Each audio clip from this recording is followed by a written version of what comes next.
Smart people do smart things and dumb people do dumb things, and Minnesota basically explains the latter part of that.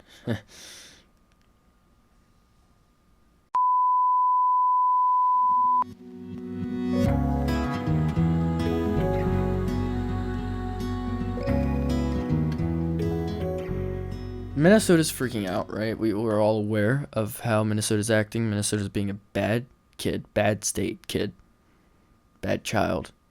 If we were America, we would be grounding Minnesota.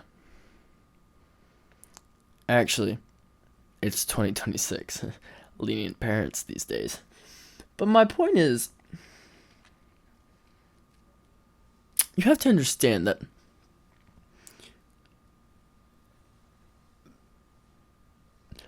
you are defending Minnesota. You are defending, especially Minneapolis, illegals. Okay? You are defending people who don't deserve to be in our country because they didn't do it the right way. And we'll be even as kind to ask them to come back, should they want to, legally, given they have not committed any criminal offenses other than entering illegally in the first place, because that's a criminal offense. There have been some shootings, most notably that of Renee Good, and now that of a man named Pretty. Okay, so there's a lot that I could say about this whole situation. And my issue here, okay, is that, so firstly, we don't have complete body cam footage out yet of this shooting. So we don't entirely know everything that happened, but we do have a good idea because there is other videos you can watch. Okay, so don't just take my word for it. Again, I cannot show these videos on here, given I am trying to keep my content mostly, if not 100%, family friendly, so I cannot do that. But if you go and watch the video yourself, you will find that, well, firstly, Pretty was not a peaceful man. January 13th, it's 11 days before Pretty was killed. He was protesting.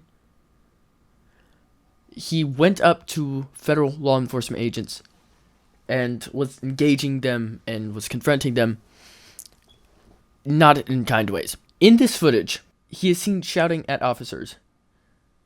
He's spitting towards them and kicking out a taillight on a government SUV. Agents then get out of the car. They tackle him to the ground while also deploying crowd control tools like tear gas and pepper balls.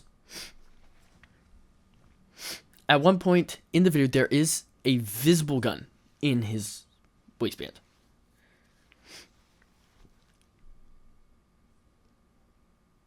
Separate clips from the January 24 incident, the one where Pretty was actually shot and killed by the U.S. Border Patrol agents. Again, this man, incredibly violent. Okay, this is not how you make a statement. Let me again stress this point. It's not how you make a statement. If you're going to protest, if you are mad about something going on in our country, you can do it, and it does not have to be this way. You don't have to try to be a martyr or try to be this great figure. Here's the problem. Every leftist has main character syndrome. And I'm not even saying it's not on the right, because it is. There's a lot of people on the right that have main character syndrome. People in politics these days just have main character syndrome. They think everyone wants to listen to them. Everyone wants to hear what they have to say. Like me. I mean, I have 120 some subscribers. 127. I know there's not a lot of people listening to me. So, why try to scream? Why try to yell? Why try to be loud? And make a big noise when no one's listening to you. And no one really cares. I'm here for the people that are following and those who jump on board. That's what I'm here for. But I know I do not have the voice great people in the government have. And the problem with these protesters, they all have main character syndrome. They all think they are it. People care about them. People want to know what they have to think, and they just don't. They just don't care. You do not have to run at police. You do not have to attack police. You do not have to assault police. You do not have to engage police. They are doing their job, taking criminals and illegals out of our country. Okay, you are very unpatriotic. No matter how patriotic you think you are for doing what you're doing, you're unpatriotic for all of this. There has not been publicly released a full body camera video of this moment. But Preddy had a firearm in his waistband when the shots were fired. Still more footage to be released. So, what can we learn from this? What can we learn from this dark moment? Well, firstly, both sides need to take a breather. Okay, ICE has been worked to the core. Federal agents have been just spent. They need to rest. They need to take a breather. They need to get out of this headspace where everyone's against them. It's not healthy at all for them. They cannot do their job that way. And to those that are out there protesting, and especially violently like this, you get mad when one of your people get hit by a bullet, and I agree that it's terrible and it's sad, and it shouldn't happen. That's a human life, and we want to respect human lives. But they are absolutely getting in the way of a federal operation, one to clean out our country. And you're getting in the way of that. Bad things will happen. Accidents will happen. Things we don't want to happen will happen when you do that. You're not fighting for a just cause. No one thinks you're some great hero. And you know how low it is. The next thing we have to talk about is literally just... It's like the left just wants to see how low they can go. The left wants to see how low on the totem pole they can go, how low they can go with their actions, how rude, how disrespectful they can be. Don Lemon has been officially arrested for storming into a church. Former CNN anchor. He is no longer a CNN anchor. He's now an independent journalist. He was arrested by federal agents in Los Angeles on Thursday night, January 29th, 2026. He was in Los Angeles. He was covering for the Grammy Awards when the arrest occurred. Now, for those of you who don't know, why did this arrest happen? On January 18th, there was a protest in St. Paul, Minnesota, where demonstrators disrupted a church service to protest U.S. immigration. And customs enforcement, which is the ICE acronym there. Lemon says he was there as a journalist just covering the event, not a participant. But here's the problem. You cannot get press passes to go into church. That's not allowed. So they tried to use the argument they were using free speech, the First Amendment. They're trying to use the First Amendment to protect what they were doing. But you can't do that because you do have to have a press pass. Just like I have to have a permit to be allowed to go into someone's home as an officer. Okay, I have to have that search warrant. I have to be allowed to do that. It's the same with the church. But press passes for journalists is not given for churches. So he already broke one law. Let's see how many we can tally up for this thing. Incredibly disrespectful people. He's been charged with federal civil rights crimes, including allegations related to conspiracy to deprive rights and interfering with First Amendment rights tied to the church protests. So what else did he do right here? This violated the worshipers' rights. All right, we are given the right to worship as we see fit, religious freedom. He overrode religious freedom here by going in and doing what he did, because the people could not worship. They couldn't praise God. They couldn't listen to the message. None of that, because their church service was interrupted by these protesters coming in being loud and screaming and yelling. Kids were crying.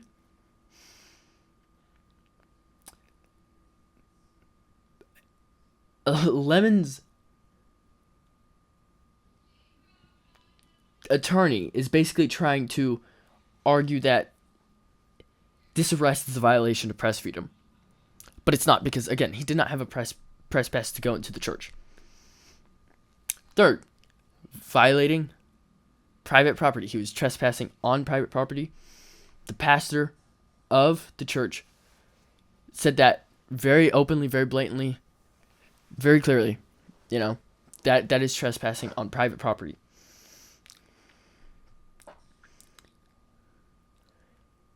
Obviously, the left is going to freak out. The left is going to say, this is such an infringement upon free speech. We're taking away the freedom of the press. This is the worst thing ever, I mean, Don's probably taking this like a badge of honor. Just, he is some great man for doing this. And here, let me tell you, actually, let me show you guys what he was up to. Let me show you guys how great of a man he is. Okay, this is what he was taking part in. Check this out. Shame on you! Shame on you! Shame on you! This is the house of God. Why are you not at Whipple protesting? Why are you not standing up with your Latinos calling the house of the devil?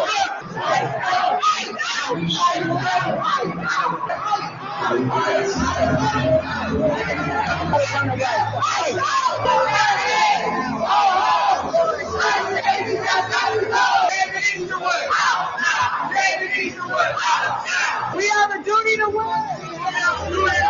Yeah, so very peaceful, as you can see. Incredibly peaceful. There is a video where the pastor himself is interviewed. And first, I would like to say all respect to that man of God for telling those protesters, shame on you, this is the house of God. He's absolutely right. That, above trespassing on private property, above not having a press pass, above violating the freedom of worship, they most importantly dishonored the Lord. You cannot just go into someone's church and start screaming. That is the epitome of disrespect. That is the epitome. I mean, how mindless do you have to be? How actually disrespectful, how numb to other people's senses do you have to be? Okay, these are the people who complain about how the illegals feel when ICE is getting them. Just imagine how they feel. Imagine how they feel.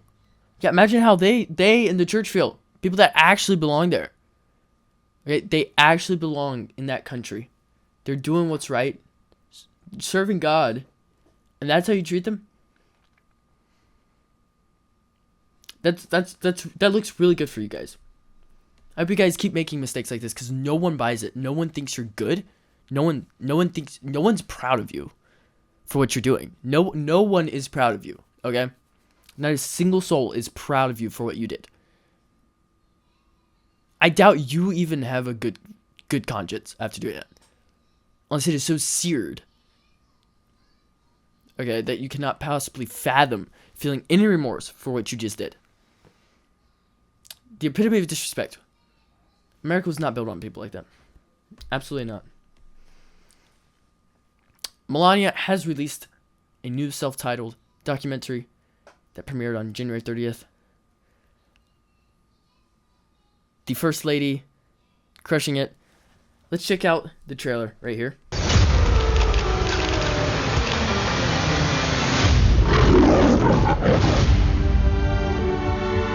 You can come in. Good morning. After Honest Legacy will be then a peacemaker. Peacemaker and in defiance.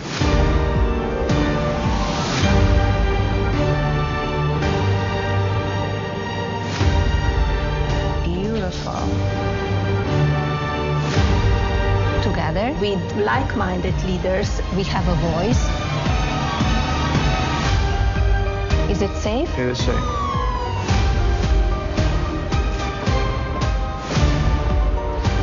Everyone wants to know. So here it is.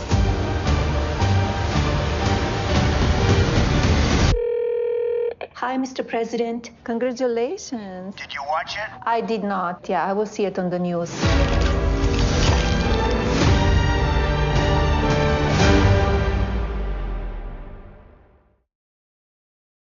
Totally honest, okay? I do not pay attention to fashion or really anything the First Lady does with her time. But all you have to do is be in politics to know that she doesn't put herself in the spotlight a lot. She's one of the least attention-seeking people, that has a platform that big, that could do that much. And yet she's always doing good things. She's been an incredible force for children, okay?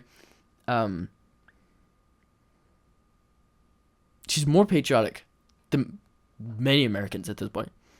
Cares more about our country.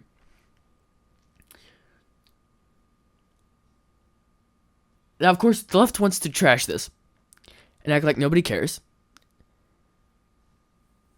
But they know how popular Melania Trump is as a first lady.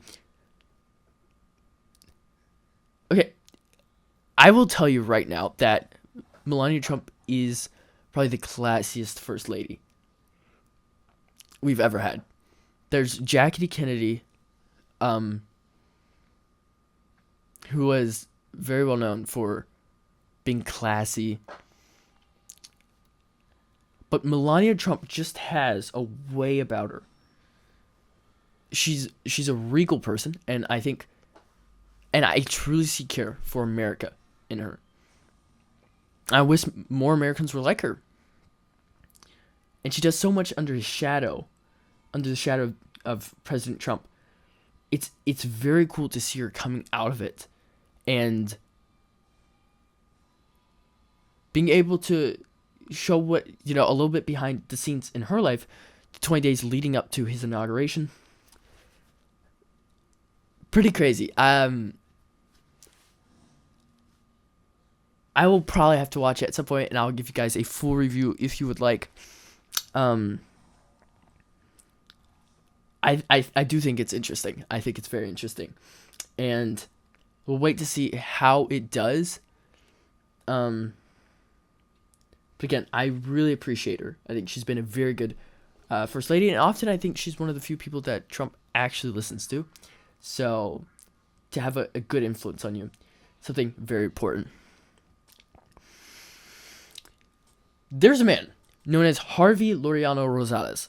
You guys probably do not know who he is, which makes sense. I didn't expect you to.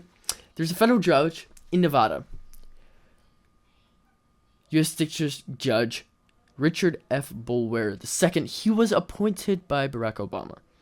He ordered the release of Harvey Laureano Rosales, a 54-year-old Salvadorian national with past convictions tied to MS-13 gang activity and murder from immigration detention.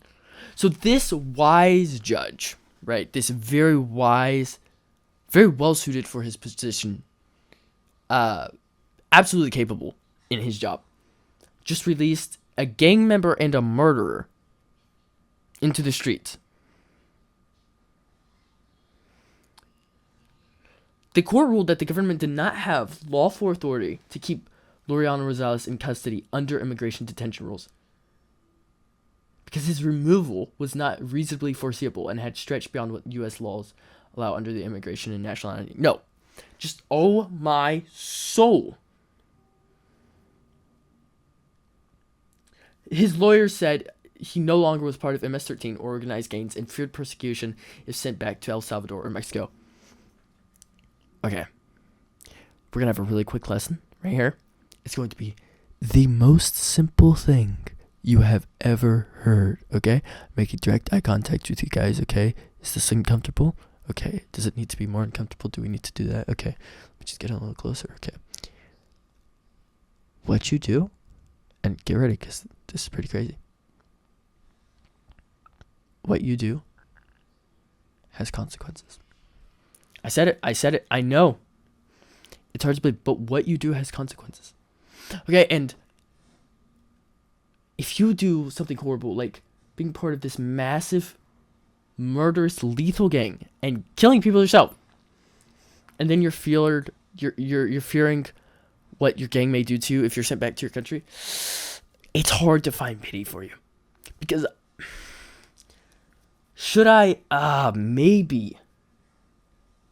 But this man has taken lives. He does not deserve his own. So this whole ruling, this whole judge is off his rocker. Okay? If he came to America illegally and he has committed crimes of that nature in American or against Americans, then he should be treated like a criminal. I don't care where he is. And he should get the justice he deserves, which means this is wrong. This is actually breaking the law. And this judge has... This district judge has absolutely no power to do this. That's wrong. It's just wrong. This man entered illegally the U.S. in 1987 as a teenager and later became involved with MS-13, accruing a lengthy criminal record, including first-degree murder convictions and multiple violent offenses in the 1990s. He served decades in prison before being paroled in late 2022 and then detained by ICE. This man needs to get out as fast as possible. He needs to be thrown out. He needs to be thrown out. He is a menace to society. People do not just change overnight, okay? I don't care how long this man has been in jail. He killed multiple people. He has no right to have his life. He has no right. No right. He has taken the life of others. This is when capital punishment absolutely needs to be used. Absolutely must be used.